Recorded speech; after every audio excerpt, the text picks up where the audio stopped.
Hey there and welcome. If you're a first-time candidate gearing up to tackle this massive section of the CPA exam, well, you've definitely come to the right place. We're going to jump right in. Consider this explainer your own personal compass and roadmap. Before you bury yourself in all those dense study materials, we're going to take a few minutes to get the lay of the land together. So tell me honestly, are you feeling a bit overwhelmed by this massive syllabus? 17 really dense chapters is a lot to take in. It's completely normal to look at a huge list of topics from data analytics all the way over to governmental accounting and feel kind of lost. You're probably wondering, how does all this even fit together? Or where do I even start? Well, take a deep breath. We have a very clear path forward and we're going to break it all down for you. Here's our quick agenda for today. We're going to start with the big picture, map out our chapter roadmap, take a good look at the exam landscape, equip you with some rock-solid study strategies, and wrap things up with a focus on moving forward with confidence. All right, let's kick things off with Section 1, the big picture, and how all these different pieces actually connect. You know, if you look really closely at the syllabus, there's actually a pulse running through the whole thing. The overarching theme connecting all these chapters is simply the journey of financial information.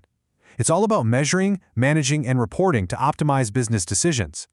You're basically tracking info from its most basic measurement and internal costing all the way up to complex, long-term business decision-making and really strict external reporting. So every single chapter is just a different stop on that exact same journey. And your learning journey is going to build so logically because, honestly, you can't make long-term capital decisions without first understanding how to analyze data and measure costs, right? The flow starts with basic data and financial health. Then it moves into internal costing and budgeting. From there, it expands out to risk and capital structure, and finally, it culminates in specialized external reporting.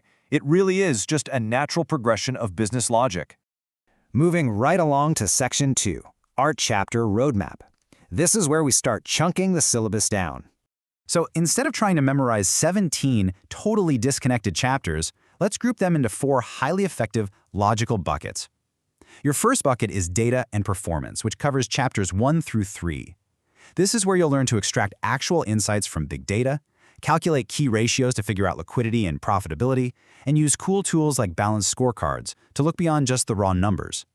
Think of this bucket as the diagnostic phase. You're figuring out exactly how healthy a business is at any given moment. Take a look at this waterfall chart for a second. It brings that idea to life beautifully, doesn't it? Financial statement analysis takes raw, structured data and transforms it into a super transparent snapshot of performance. That is exactly what leaders rely on to spot major financial shifts over time. You're not just crunching numbers here, you're literally telling the story of the business.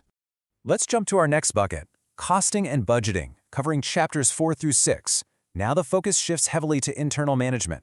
You're going to learn how to track direct and indirect costs, use systems like job order or process costing, and set up flexible budgets. The whole goal here is to control variances and make sure the company is running lean and efficient.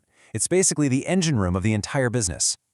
Our third bucket deals with risk and capital, spanning chapters 7 through 11. Okay, so now that the business is running efficiently, how does it grow? And how does it survive threats?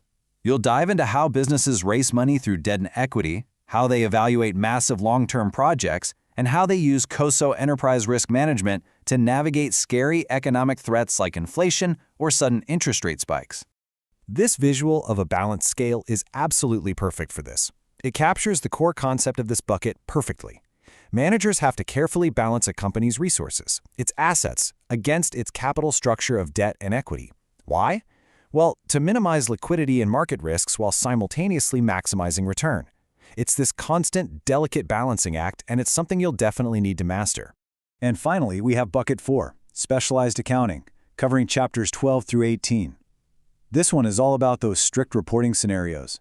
We're talking complex revenue recognition, lease classifications, and business combinations. Oh, and then we shift gears entirely into the unique modified accrual basis used in governmental funds, which, let's be real, might require you to grab an extra cup of coffee. This bucket requires a lot of precision and a solid grasp of very specific rules. Okay, Section 3, the exam landscape. The main takeaway here, it's all about application over memorization. You know, first-time candidates often run right into this common trap. They get totally bogged down trying to memorize every single formula and granular detail. That approach, on the left, absolute recipe for burnout. The winning strategy, which is going to be your strategy, is on the right. It's all about understanding the why behind the concepts, so you can actually apply professional judgment to brand new, unexpected scenarios. Because make no mistake, the exam requires analytical thinking. They're not just going to ask you to recite a definition. No way. You'll be asked to determine the right method to transform data, or analyze some weird anomaly in a financial statement, or make a real professional judgment on how to hedge a currency risk. You have to think like a seasoned professional CPA. So how do we get there? That brings us to Section 4, Study Strategies. Consider this your personal toolkit for success. To avoid getting overwhelmed, here is how you want to execute your plans sequentially. Step 1. Always orient yourself with the big picture first. Step 2. Study each chapter carefully, zooming in on those key terms. Step 3. Connect the ideas across chapters. Like ask yourself, how does a budget variance in Chapter 6 actually impact liquidity risk over in Chapter 10? And Step 4. Practice questions immediately after learning a topic. Test those application skills right away. And to retain this massive volume of information, you've got to rely heavily on active memory tools. Don't just sit there and passively read a textbook. Use flashcards for those tricky formulas. Draw out mind maps to physically see how topics connect, and practice summarizing complex ideas in your own words. Honestly, if you can explain a concept simply to someone else, you've truly got it.